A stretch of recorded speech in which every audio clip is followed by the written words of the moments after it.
আমাদের যারা শত্রু, আমাদের শত্রু কিন্তু মানে বিশাল বড় একজন শত্রু, সেটা হচ্ছে আওয়ামী লীগ। এখন দেখেন, আমরা আমাদের ভাই, আমাদের নিজেদের মধ্যে মনোমালিন্য থাকবে, ঝগড়াঝাটি থাকবে, কিন্তু আওয়ামী লীগের প্রশ্নে কিন্তু আমরা আপোষে। আপনি আজকে আমাকে গালাগালি করবেন, কালকে আমি আপনাকে হাতে তালি দিব, গালাগালি করবো। এই যে আমার একটা কাজ না করলে আমি আরো ধরবো। তারপরে হচ্ছে এখানে আমার পাশে হচ্ছে ও আমার আজকে বয়স যথেষ্ট পরিমাণ ছোট ভাই, মানে এর বেশি আসলে সম্ভব না। বয়স আমাকে যথেষ্ট পরিমাণ ধুইছে, এখন সে আমাকে এখন ধুইছে, আরেকবার আমরা ভাই একসাথে চা খাবো, সমস্যা না।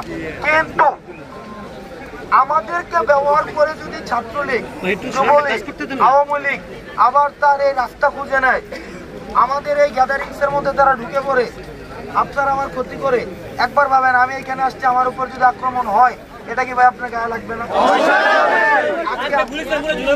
এই যে আপনারা রাস্তায় আসেন, এই যে আপনারা রাস্তায় আসেন, আমি আপনারা এখান থেকে না যাওয়া পর্যন্ত আমি যাইতেছি না। এবং এটা জুলাই ফাউন্ডেশন খুলছে নামে, এটার বিরুদ্ধে অভিযোগের শেষ নাই। জুলাই ফাউন্ডেশনের ওই যে সেক্রেটারি আমার সাথে তার করে রাখছে, কই এইখানে যতক্ষণ না পর্যন্ত সমস্যা আপনারা এগিয়ে আসতেছেন একটা বিষয়, আমরা পরবর্তী যুগে এটা বলবো, সেও এখান থেকে যাবে না, এখানে বসে থাকবে, যাই হোক না কেন। এখন যে বিষয়টা হচ্ছে ভাই, আমাদেরকে এই বিষয়টাকে নিয়ে বিভিন্ন জায়গায় প্রচার করা হচ্ছে।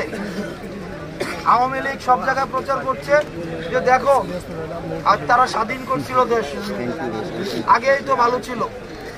এখন এইটা জায়গাটা আসলে আমরা আমাদের নিজেদের আসলে খারাপ লাগে, আওয়ামী লীগের সুযোগ পাচ্ছে, এটা আমাদের ব্যর্থতার কারণে, কারণ আমরা তাদেরকে সুযোগ দিচ্ছি। এখন আপনারা আমাকে 4 জনের দাবি বলছেন, 4 জনের বিষয় কথা বলছেন যে আমাকে আপনারা দাবি বলবেন না, আপনারা একটাই দাবি, 4 জন উপদেষ্টা এখানে আসতে হবে।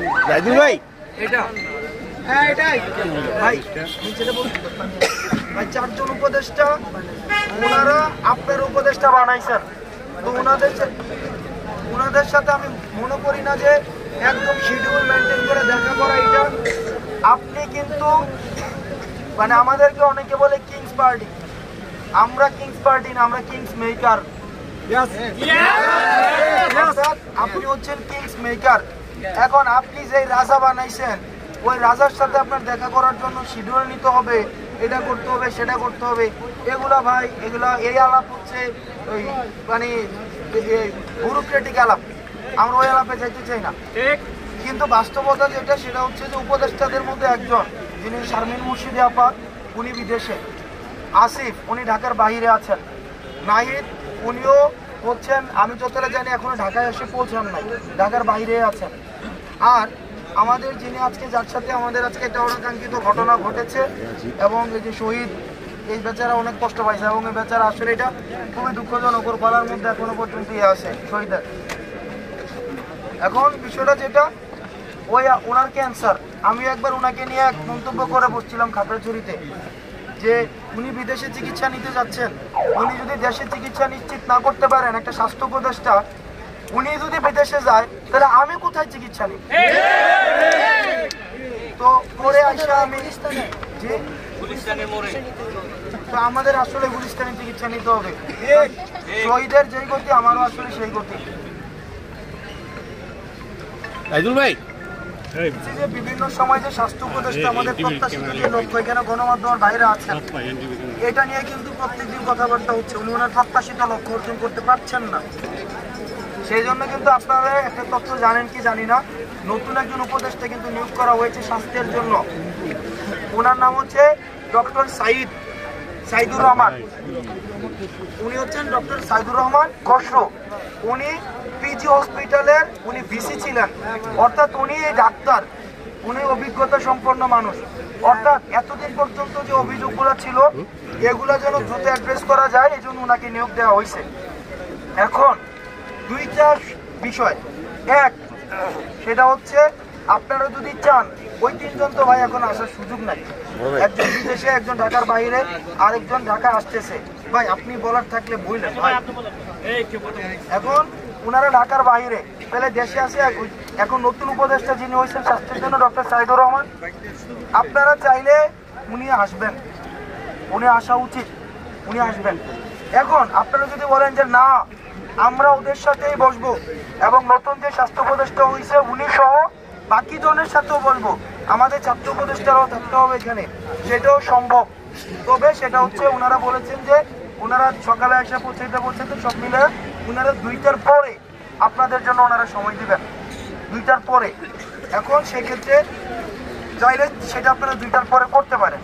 এখন আপনারা সিদ্ধান্ত নেন যে আপনারা কি ডক্টর সাইদুর রহমান এখানে আসবেন, আসার পরে আপনাদের সাথে শুধু ডক্টর সাইদুর রহমানের সাথে আপনারা কথা বলবেন, নাকি হচ্ছে আগামীকাল 2টার দিকে আপনারা হচ্ছেন ওই উপদেষ্টা সহ বাকিদের সাথে কথা বলবেন।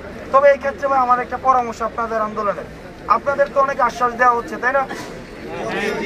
আপনাদের আশ্বাস দেওয়া হয় কিনা? আপনাদের কাছে একটা রিকোয়েস্ট, আপনারা আবার আশ্বাসে ফিরে আসেন না, বা আশ্বাসে উনি 2টা বিষয় যান অথবা উনি আসবেন আজকে, আপনারাও যে আসুক আপনারা আশ্বাসে রাজি হবেন না।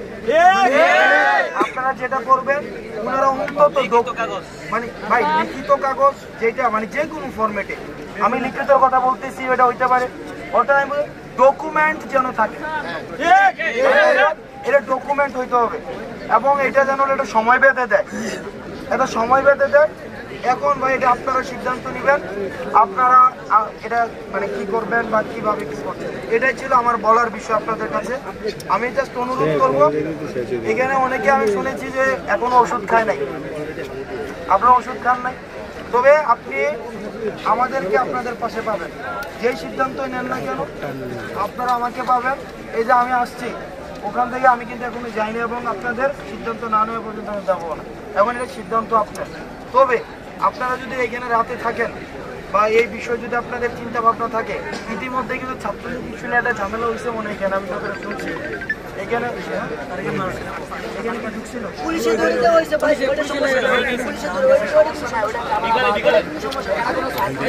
আচ্ছা এখন